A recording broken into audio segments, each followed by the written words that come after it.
Hi, my name is Rina Brown and I am the author of Isle of the Dark.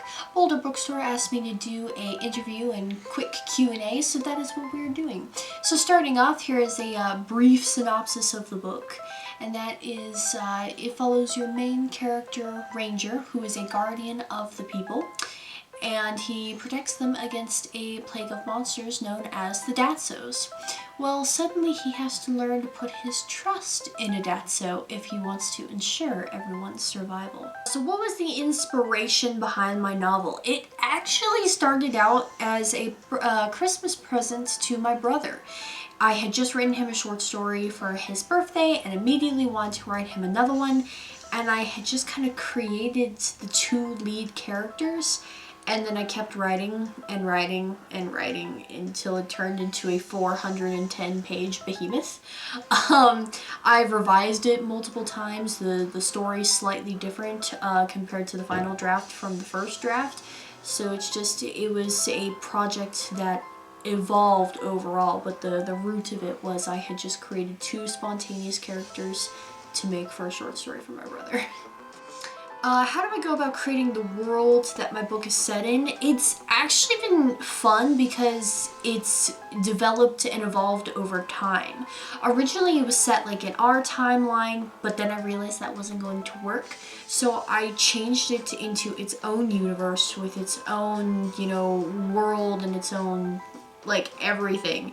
And I've just figured it out as I've gone along, and it's fit together beautifully.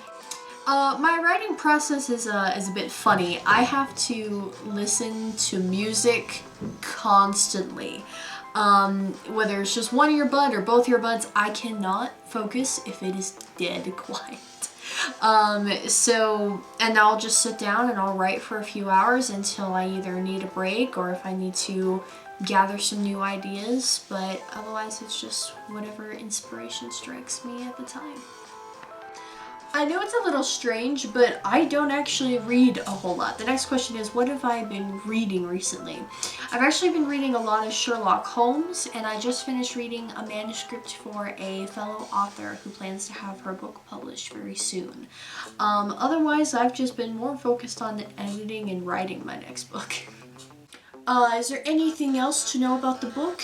Actually, there is. I'm going on a book tour for Isle of the Dark this summer. I'm hitting places in Kansas, in Texas, and in Florida, and I think it's going to be a ton of fun. And I hope to have the sequel out sometime by Christmas, so keep an eye out for that. As centuries rolled by, the two kingdoms became the worst of neighbors, finally starting the war, the end of peace, that many now remember. The Islari withdrew from the nation, moving to the north to avoid the conflict. The war starting to affect their people as well. Their king led them away from the conflict and disasters, and the Islari themselves slipped into the stories of humans, many knowing that they had lived amongst them, while the newer generations would come to question if they really had existed at all. The war grew worse during the next 2 decades after the Islari's disappearance. Finally, the Northern Kingdom sent a squadron of scouts to see if they could find an indirect way to the enemy territory. They entered a large cave, the tunnels leading them deep into the earth.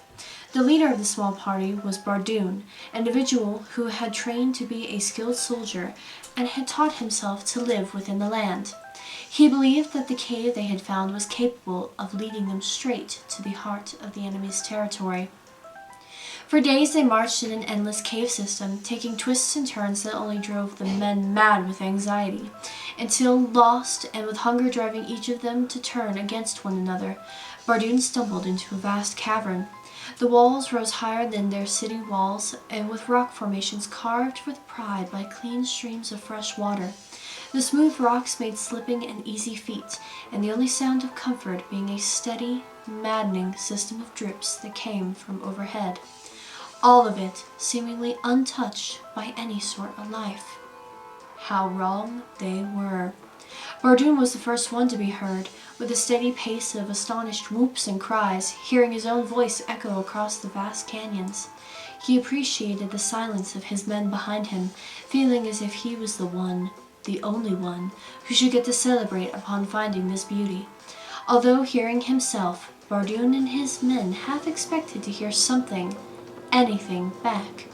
But their only answer was silence, followed by the barely heard rustle of something moving across the cave floor. She had awoken.